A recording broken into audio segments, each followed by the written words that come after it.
se Ines, ne se godinama, moja Ines, drugčijim pokretima i navikama, upali mi svjetlo gledalište.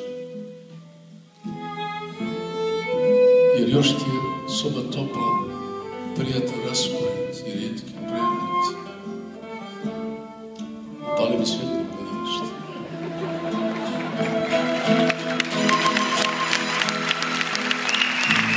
Ja sam više ukusja od mene, tvoja soba, divota, gazdarica ti u bolnici. Oduvijek su se razlikovala po boji papira, svojim pisama, po poklonima. Pratila me drugo jutro oko 9 ostarice i ruši se zeleni autobus, tjeran jesenji vetrom kao list za beogradsku padinu. Uvečernjim se na djelu i opkolje pogledima. Ne daj se mladosti moja, ne daj se Ines. Dugo je pripremano naše poznanstvo i onda slučajno, uz vruću rakiju i sa svega nekoliko rečenica loše prikrivena želja, tvoj način gospođe, obrazu seljanke, prostakošo i plemkinjo moja, pa tvoj grudi krevet i moja soba obješena u zraku kao narančasta svjetiljka nad zelenim i modrim vodama Zagreba, proletarski brigada 39 kod Grkovića, knjige i ploče na istim policama, pokisla ulica od prozora, dalje i šum pregađenih tramvaja.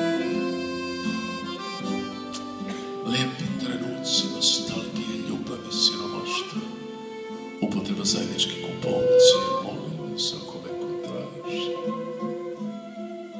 Ne daj se mladosti moja, ne daj se Ines. Evo me ustajem, tek da okrenem ploču.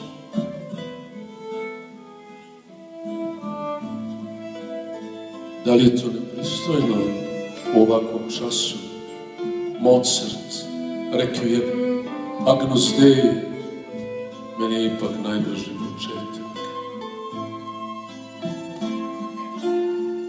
Raspolažem s još milionu nježnih i bezobraznih podataka naše mladosti, koja nas pred vlastitim očima vara i krade i napušta.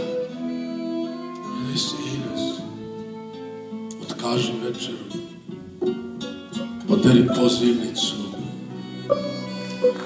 prevari muža, odlazeći da se počešlješ u nekom boljem hotelu, dodirni me ispod stola goljenom generacijom ljubavnica.